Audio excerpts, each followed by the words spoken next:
However, it requires very, very careful design. And you have to consider all the issues that might arise. Think of it. R1, in this example. Does R1 truly know the metric to reach this network on R4?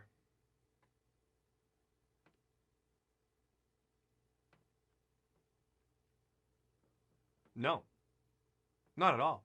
It knows a metric. But what is that metric? It's the metric that was introduced at the redistribution points. That's the metric it knows. So let's say routing protocol B is OSPF.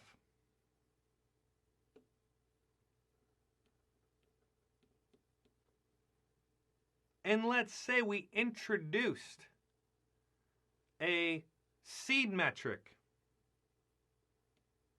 of 20 here and 30 here. Which path is going to be used?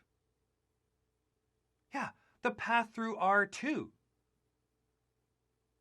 Because it has the lower metric. And we're using E2 here. But is that truly the best path to use? No, it's not. Why? Because of this link right here. A 10 megabit per second link. We've lost that visibility. We have no idea that there's a 10 meg link there. Well, we do. But the router doesn't know. R1 has no idea. So every time it wants to send traffic to the network connected to R4, what does it do? It sends it to R2. But let's re-examine this.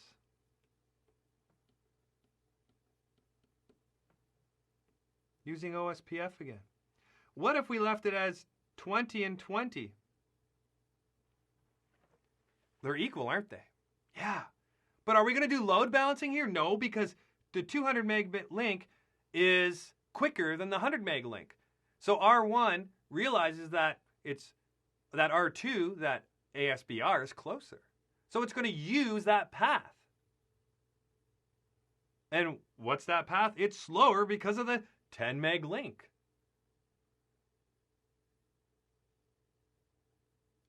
So you need to be very careful here. You need to be aware of what is going on up here while redistributing into here. Because if you don't, well, you've seen the problems that can arise. Suboptimal path selection. So in this example, you might say, let's go with 20 and 30 as the metrics coming into OSPF. As a result, R1 takes this way. If you're using EIGRP, again, you might specify this as being 1, 1, 1, 1, 1, and this being as 1,000,000, delay, reliability being 255, load being 1, MTU being 1500. So what path is going to be used? This will be the better metric. So when performing two-way mutual redistribution, you have to be very, very careful that you are not sending traffic the wrong way and ending up with suboptimal routing. In addition to that, when performing multi-point two-way redistribution, this network down here is being redistributed into the RIP version 2 environment here. It's also being redistributed into the RIP version 2 environment here. As it comes back around, what could potentially occur? That's right. It gets redistributed back in. We don't want that.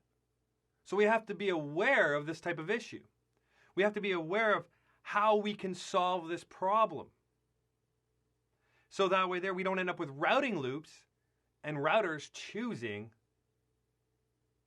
the wrong path to get to a particular destination. For example, what if we took this network here and we advertised it out? What does R2 see? R2 is going to see that to reach the 10.2.0.0/24 network,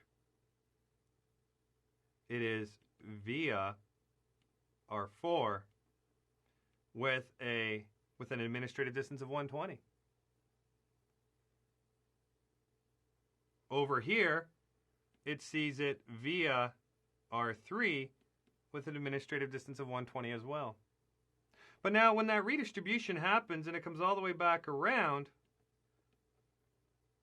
what occurs now? Well, R2 sees it as via R5 with what? That's right, an AD of 10.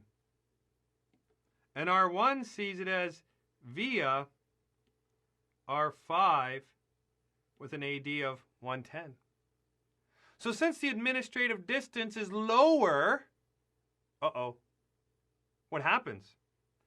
R1 points this way, and R2 points this way.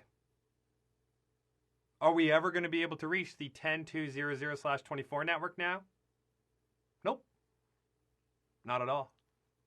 Because R2 and R1 are pointing the wrong way, all because of what?